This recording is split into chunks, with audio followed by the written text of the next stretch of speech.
Bottle Angelo, $250. Bottle EQ, $75. 2 bottles of Trend, $75 each. But just need the juice and you're all right then, right? I'm just gonna get big and strong. Yes, you are, my friend. Later that same evening.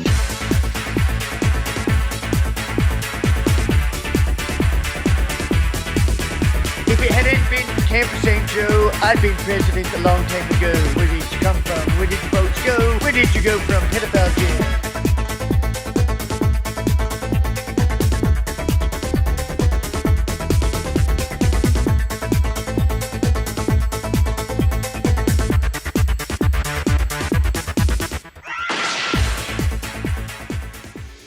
So, Nate Silver is the darling of the Democrat Party. He's the darling. Can I get the full article, please? Nate Silver is the darling of Democrats. He is the guy who built the model when he worked at the New York Times. Then he started his own site. And then he sold that site to ABC News. The guy's made a fortune off of creating models for libs, for the corporate media. This guy, and he's a beady-eyed little nerd, right? And he's exactly what you think he is. And he's not a friend of Donald Trump. He's certainly not a friend of Republicans, but he is a friend of data, I think. You could generally say with a light touch. And he delivered an article yesterday that said the election isn't even close. Here's my model for the election going forward. It's not even close. And that made me sit back and go, oh boy, okay, all right. This guy is probably going to show how they're going to rig it for Biden or whatever. Let's stop right there. Lo and behold, what Nate Silver showed in his predictive model for what's going to happen in the 2024 election is that Donald Trump has a 37-point advantage on Joe Biden based on all available polling. If you break down this 7,000-word dissertation on what's about to happen, what you'll see is that he says, everybody's voting the economy. Joe Biden sucks on the economy. Nobody thinks anything's going well economically in America. The country's in shambles. And Donald Trump is performing historically strong. Here's an example he cites. Donald Trump had 5% of the black vote at this time in 2020. 5% support among black Americans. Today, it's 30%. There is no way to overcome that. He says that is outside of the boundaries of limitations of all math and all algorithms. You cannot fix that, and you cannot fix Joe Biden. That's what he says.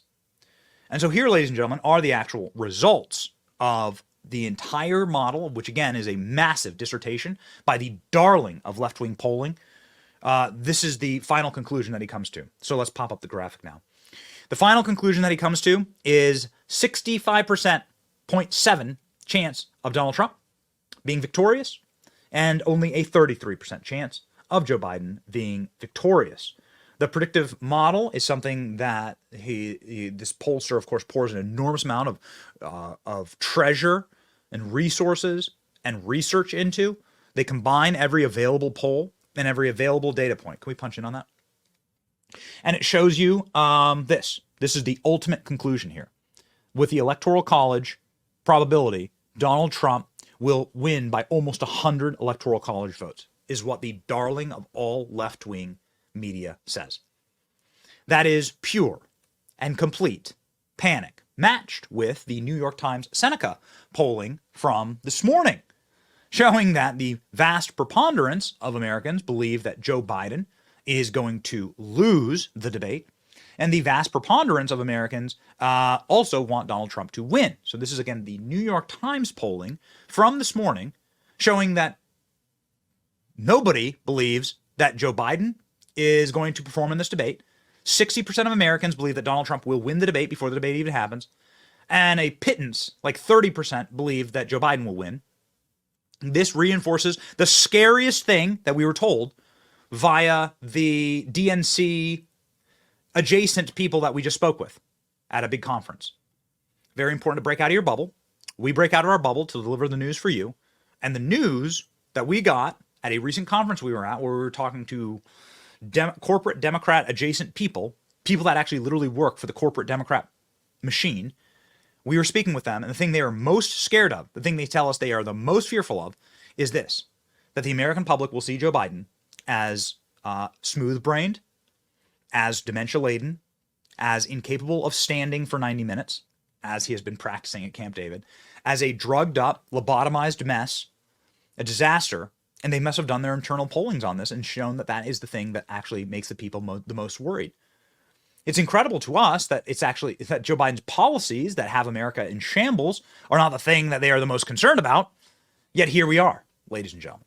This is the thing they're the most worried about. We've heard that from the belly of the beast.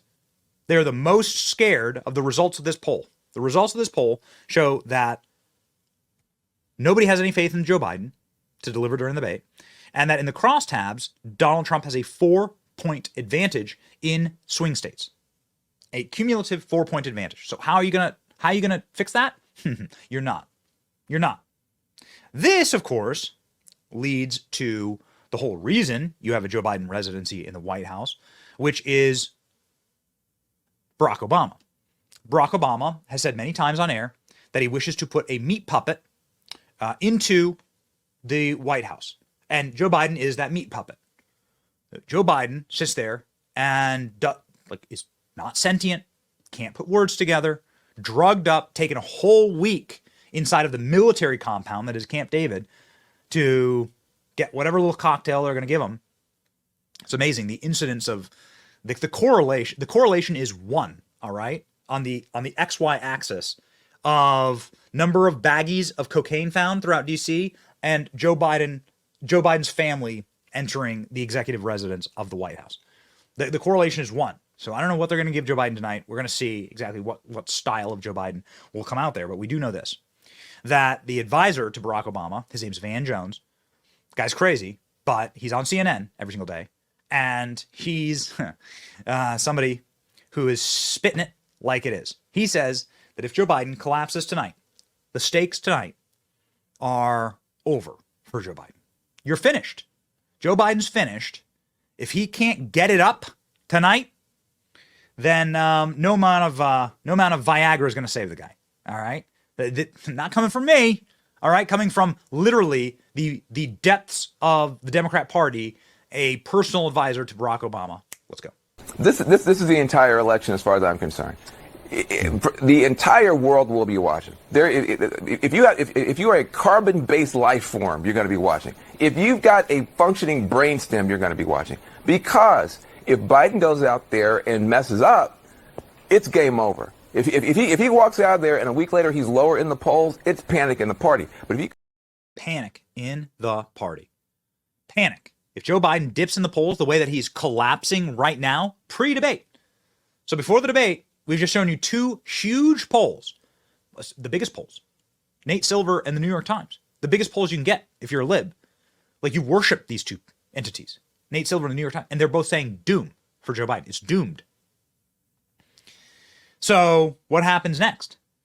If Donald Trump comes out there and wins this debate, then Van Jones is saying they're gonna throw Joe Biden into the garbage compactor and do the old switcheroo. We've been talking about the old switcheroo. Now, CNN is going to do everything in their power to prevent that. I want the because you'd be in jail clip, please. Get me because you'd be in jail. Need it up. Need it right now. There is a superpower of Donald Trump, and that is that Donald Trump has been, oh, great. It's already in the show. Fantastic.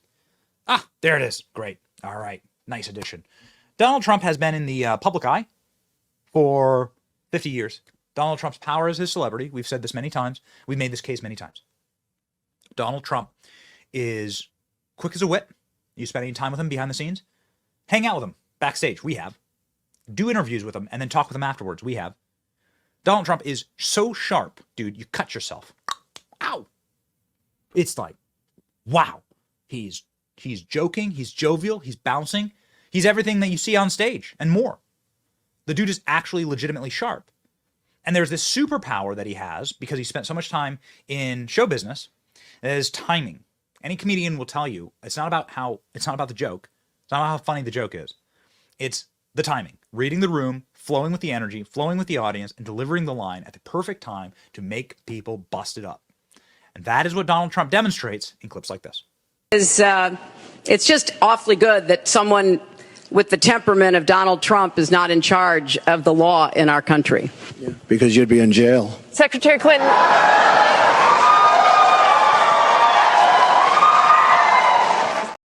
Now, what's amazing about that clip, the two things that you're not going to get now, two things that prevent that clip from happening. And you'll be reminded that Anderson Cooper was the guy, Mr. CNN anchor, with his failing show. Anderson Cooper was the guy who was sitting there, who set up that question. Anderson Cooper is the guy who brought that question to the floor to give Donald Trump that the massive boomstick, because you'd be in jail. The most viral moment of our entire debate history in this country. In the history of presidential debates, there's never been a better moment than that. And now CNN's going to steal it. Now CNN's going to steal it. Here's how they're going to do it. They're going to mute the mics. Let's go. If we go behind the podiums, you can see two green lights. When they're on, they signal to the candidate his microphone is on. When the green lights are off, they signal to the candidate his microphone is off. Now I want to give you a sense of what it will look like for viewers at home if a candidate whose microphone is off interrupts a candidate whose microphone is on. So I'm standing at one podium, and I'll ask Phil to come in and take the other podium. And so let's say I'm answering a question. My light is green, and I'm speaking. Phil's microphone is off, and his green lights are not illuminated. He's going to interrupt me as I'm speaking, and this is what it will sound like. My volume remains constant, while Phil's interruption can be difficult to understand. Let's try the opposite. My microphone is now on. Victor's microphone is off, and he's going to interrupt me. My volume remains constant, while Victor's interruption can be difficult to understand. Now, CNN's production team has shared this demonstration with the campaigns earlier today, and we're sharing it with you, our viewers, so everyone fully understands how tomorrow night will work. Now, we should note, by agreeing to participate in this debate, both campaigns and candidates have also agreed to abide by these rules. The CNN presidential debate airs live tomorrow night at 9 p.m. Eastern. So this is them. Again, we're Silver Linings show. Okay. You're not watching this show to be a doomer. You want to be a doomer, go somewhere else. You want to go find somebody who's like, it's all over. There's no hope. Move out to the cabin. Like, it'd be awesome to have a cabin, actually. But like, don't vote. Don't engage. It's all done. Like, don't come to this show. Okay. We're in it for the fight. We're in it to win. We want to win as America first, not lose as America first. We're going to win. Okay? And part of the way that we win is actually keeping a good esprit de corps, as they say. Like looking at the silver linings for things like this. So yes, you may not get your, because you'd be in jail, quip from Donald Trump, right? You may not. That was an off-the-cuff, perfectly timed, comedic moment from Trump that just, hits. Also, of course, you won't get the live audience reaction. But if you're looking at the glass half full here, what you will get is pure Biden. Now, we don't have to play you the clips of what Joe Biden sounds like when he's actually talking on a microphone. In fact, Donald Trump has a really good ad out. In fact, can we get that ad loaded? And Donald Trump has a really good ad out about what Joe Biden sounds like when he's talking. They've actually cut this ad. And Joe Biden, when he's in front of a mic, we're going to see pure Biden here. And Donald Trump may interrupt or may try to interrupt, but we're going to see pure Joe Biden answers. And that is going to strike directly at the core of the fear that the DNC, the thing the DNC fears most, which is people realizing that Joe Biden's completely lobotomized, his frontal lobe's totally gone, his brainstem is non-functioning, and that he's toast, right? He's toast. And here's the other thing. You didn't need Donald Trump to have a hot mic. You didn't need Donald Trump to have a hot mic to have this moment happen. This, you could argue, which one is the biggest moment? I would say that, because you'd be in jail, is the most powerful line ever said in American debate history. However, you could say that there's a very close runner-up, and it's this, Donald Trump's first comment ever on a political debate stage. And he didn't need any little, this is what Donald Trump is capable of when he's just fielding a simple question. Let's go. One of the things people love about you is you speak your mind and you don't use a politician's filter. However, that is not without its downsides, in particular when it comes to women. You've called women you don't like fat pigs, dogs, slobs, and disgusting animals. Your Twitter account... Only Rosie O'Donnell. No, it wasn't. Your Twitter account.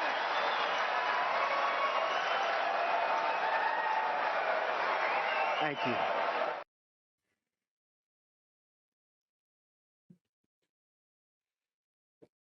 Do you have a soul? If you have a soul, and if you have a heart left beating in your chest, then you'll laugh at that clip. Then you will laugh. And you'll smile, you'll crack a little smirk, and you'll say, that's my boy. And that's what you'll say. And, well, you know, I guess he pseudo interrupted Megyn Kelly, but that was pretty much like the moderator asking Trump a question, Trump answering the question, which is what you'll get tonight. That's effectively what's going to happen tonight. Moderator asks question, Trump fields question. And so that was the setup. That was the setup that Trump needed. And he didn't need some type of like massive back and forth banter situation to, you know, facilitate that answer. So it's right for people, obviously, to call out CNN for their, you know, for their bias. And this has been happening all week. This is what it sounded like last time without the mute button. There was actually a mute button, however. That mute button was Chris Wallace. It's amazing that the mute button still existed in the last debates. It was just the rigged moderators who kept interrupting Donald Trump when he was making points about the Biden crime family. Chris Wallace protecting his best buddy, swamp buddy, Joe Biden. Mayor of Moscow's wife gave your son $3.5 million. What did he do to deserve it? What did he do with Burisma to deserve $183,000? None of that is true. Let him answer. None of that is true. Oh, really? Totally, Mr. President, Mr. President, please. Totally discredited.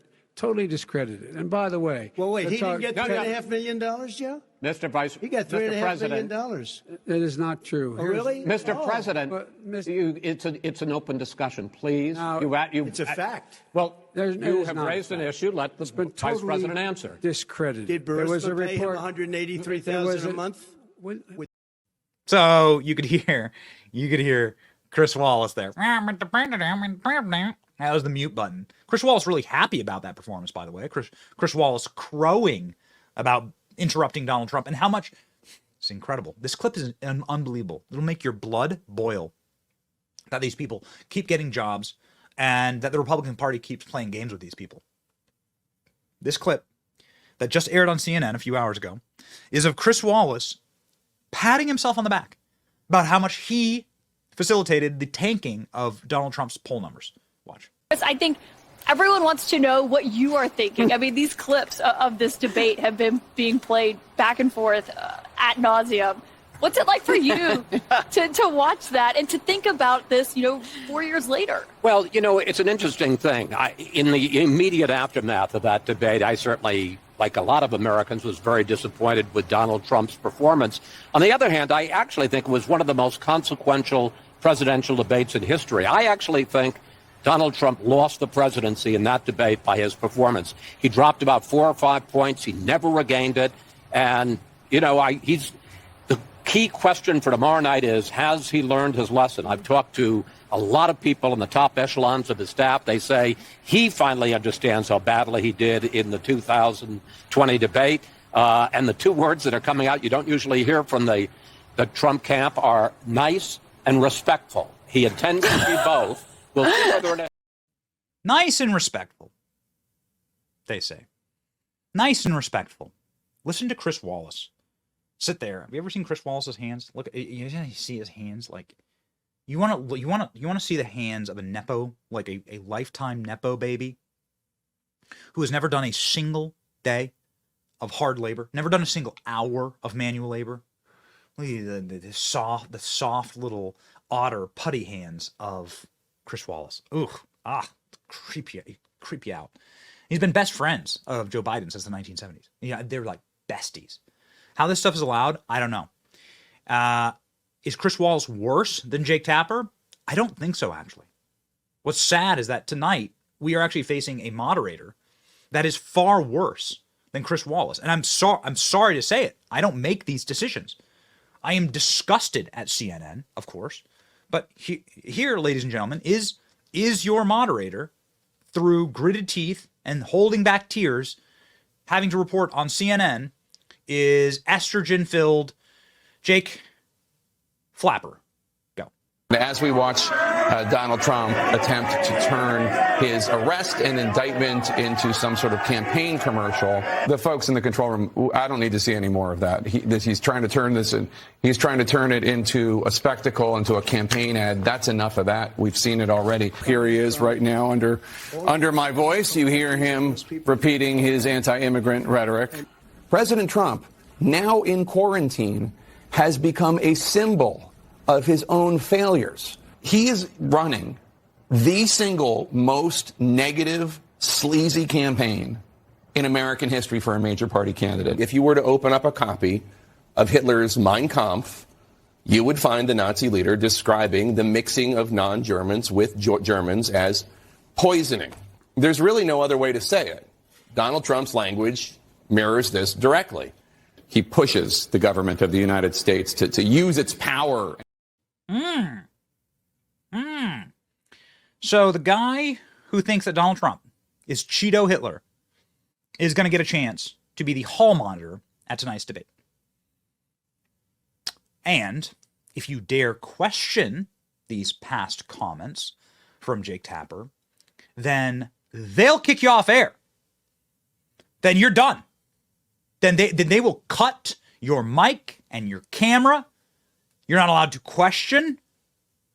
If you ever wondered what life would be like broadcasting for North Korea, this is a great little insight into it.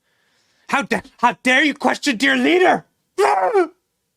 Basically saying there, well, will I let Joe Biden win? It does seem as though many Republicans have set the bar very low in terms of arguing that Joe Biden is basically senile. Now you have people like Doug Burgum coming out and saying, well, President Biden's very accomplished, trying to set expectations in a different place. What do you expect from Joe Biden? Well, first of all, it would take someone 5 minutes to Google Jake Tapper, Donald Trump, to see that Jake Tapper has consistently, we're going to stop this interview if you're going to keep attacking my colleagues. Adolf Hitler. Ma'am, I'm going to stop this interview if you continue to attack my colleagues.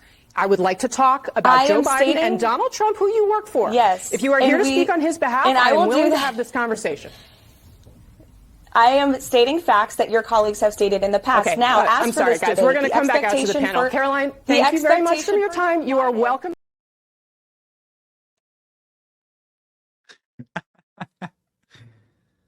We invite libs on this program. We have people on this program all the time that I disagree with. We have some people on this program that say stuff that I just couldn't disagree with more, and we push back and we have a conversation. We also go on Piers Morgan's show all the time, and they always put me up against some lib, and drooling libs, shadow boxing, right? So easy to package these people up and ship them off, Federal Express. It's so easy, man. It's, just easy, just shadow boxing. It's so fun to debate these libs. I can't imagine doing something like that. Oh, so you have somebody on your airwaves that ever so lightly touches you with a feather to say maybe you shouldn't call Donald Trump Orange Hitler? Maybe that person shouldn't be moderating the debate. And then to prove exactly how fascistic they are, they cut Caroline Leavitt off air. Oh, man. It was a thing of beauty. And more importantly, as Vivek is going to make the case in this next clip, this would be Donald Trump doing this debate tonight is what true bravery looks like.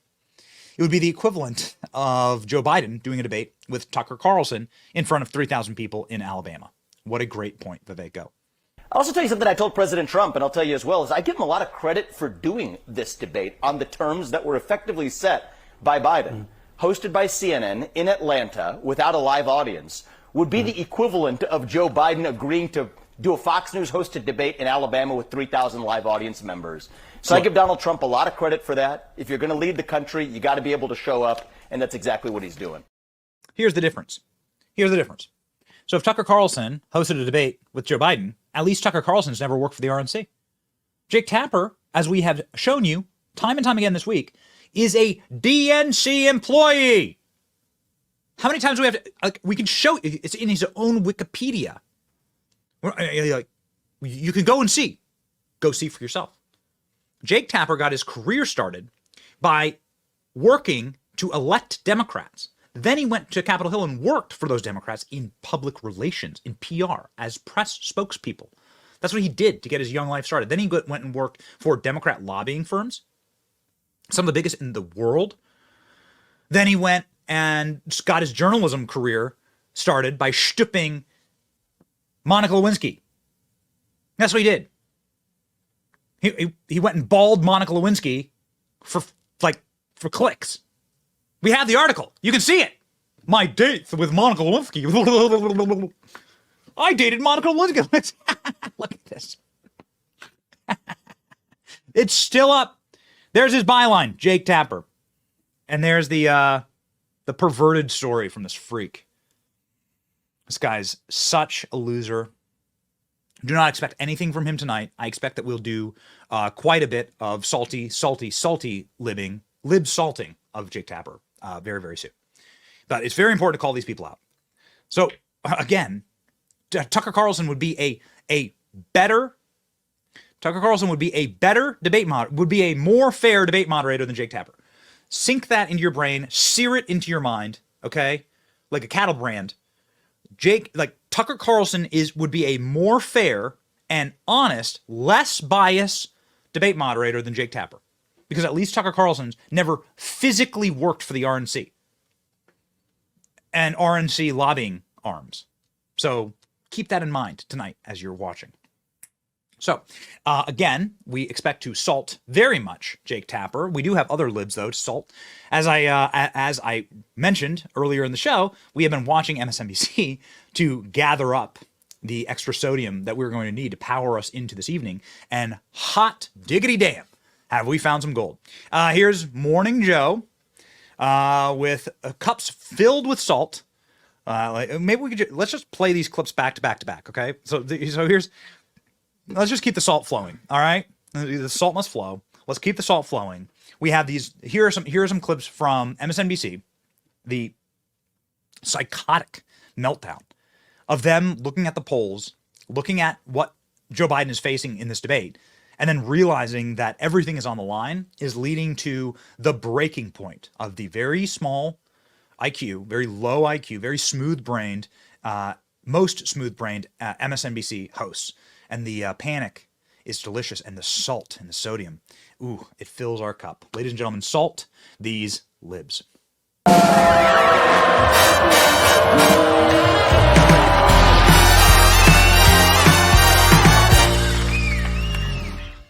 And we still have the same thing here. There's a reason he talks about sharks, and he talks about electric batteries. He doesn't. This guy, bing, bing, bing. This guy doesn't know. He hasn't studied American history. He doesn't know. He hasn't studied constitutional law. He doesn't understand constitutional framework. The guy doesn't know policy. He hasn't spent his life studying policy, working through it. So, yeah, it is going to be interesting when the studio's quiet, when there's no cheering section to cheer on some really stupid things he says, where basically everything he throws up there is a strike. Because the audience is wildly on what you said, what Charlie said. First of all, he doesn't study policy or history. It's worse. He doesn't care. He doesn't give a damn about public service. He thinks public service is for losers. He thinks the people who are buried at Arlington National Cemetery are losers who didn't understand what was in it for them. That you have to look at his core values. His core values are the problem. I mean, it's not even that he can't answer a question. And then to Charlie's point, hostile interviewers. I don't think that Jake Tapper and Dana Bash are planning to be hostile. I think they want a fair debate. Well, they'll be tough to both. But that's not what we have right now. Instead, we have a normal president and a former president who is poised to be his party's nominee again, who rants and rambles and lies, who is a 34-count felon and a coup plotter, who tried to steal an election and admires dictators, who vows vengeance and brags that he'll be a dictator, and who has zero respect for the debate stage, for democracy, for half the population, meaning women or immigrants or black and brown Americans, but lots of seeming respect for Adolf Hitler. And so we are forcing a deeply unserious person into a serious situation. because this is how we've always done it, right? But guess what? I prepared a lot of folks who weren't great at debating, and what you need is a self-own. And I think in this moment, Joe Biden has to go out there with a self-own on the age thing. I mean, I'm so old I may not make it through the next 90 minutes without needing to sit down and taking a sip of water, but I'll never disgrace the office of the presidency. I'll never hand state secrets over to the enemy. I'll never call Vladimir Putin a really smart guy. I'll never frame a love letter from Kim Jong-un. In fact, Kim Jong-un hates my guts. You know why? Because I call him an evil dictator, not the love of my life. I mean, he has to come in there and punch him in the face with his own boast. Trump boasts about things that are traitorous. Trump boasts about things that are disgusting. Trump boasts about grabbing women between the legs. And if Biden doesn't go in there and punch him in the face with his own things he's proud of, then the thing is lost before it starts. So Joy Reid says that Donald Trump admires dictators. Yet, what does it say about Joy Reid that she admires Donald Trump so much that she walked in and said, I want a wig made of Donald Trump's hair so I can put it on my noggin and wear it on national TV? What does it say? There is no debate. This is Donald Trump's hair. This is the definition of cultural appropriation from Joy Reid. And she has worn this rug for the entire 2024 election cycle. What does it say, Joy? What does it say about you? It's maybe it's Stockholm syndrome. You ever heard of Stockholm syndrome? Right? Where like you're a captive in wartime or conflict, and then you start to sympathize with your captors. Maybe Joy Reid is so captivated by Donald Trump, she just can't get him out of her head. Right? It's like AOC and Elon Musk. Oh, the unrequited love. Joy Reid she just wants Donald so much. She can't stand it, baby. She can't stand it. Orange man bad. Orange man very bad. Ooh, sizzle. Who knows, ladies and gentlemen? Who knows? We're not sure, but this is a real photo. We do know that. This is a real photo. This is my real hair, okay? Maybe when I'm older, I'll be able to get sort of the Trump coif going, you know? Trump, when he was younger, he had a slightly different haircut. Maybe when I'm older. Maybe when I'm older. We don't know. We'll see what my wife has to say. I think it's a pretty great haircut. It's iconic. And Joy Reid went in on the iconic haircut. So if you hate the guy so much, why are you copying his hair? Ladies and gentlemen, speaking of iconic, the salt must flow. The entire Salt That Lib section, based off of the OG Salty, the Salty Cracker, who truly inspired the salt to flow. And we just want to do a massive shout out, obviously, to Salty Cracker, who was the inspiration, the OG for the salt. Okay, and we merely pick up the baton to salt in the mornings as he salts in the evening. And huge shout out there to all of the salt that is flowing indeed. Ladies and gentlemen, we wonder what will be flowing in the needles that will be pressed into Joe Biden tonight. We do not know. We do know that Donald Trump has advised that Joe Biden will be getting a shot in the ass right before he takes the stage. And so expect this.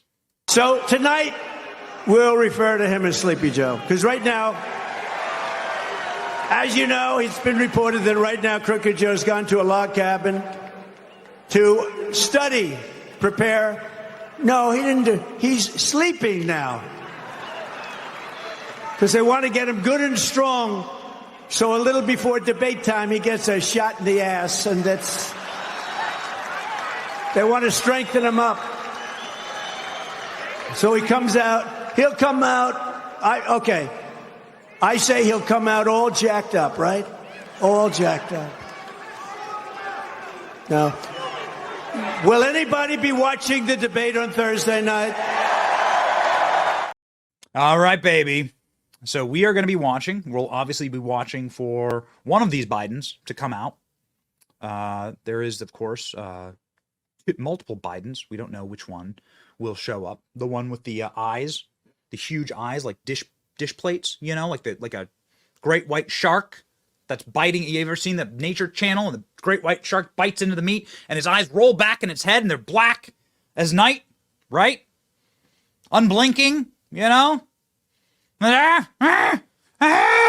Which Joe Biden will they unplug from the Roomba? Which one? They have 7 back there. Will it be number 4 or number 6? Number 7's my favorite. Which one? Will you get grandfatherly Joe Biden? We don't know. We're not sure. Will you get Joe Biden that like just speaks in this deep, gravelly voice? Or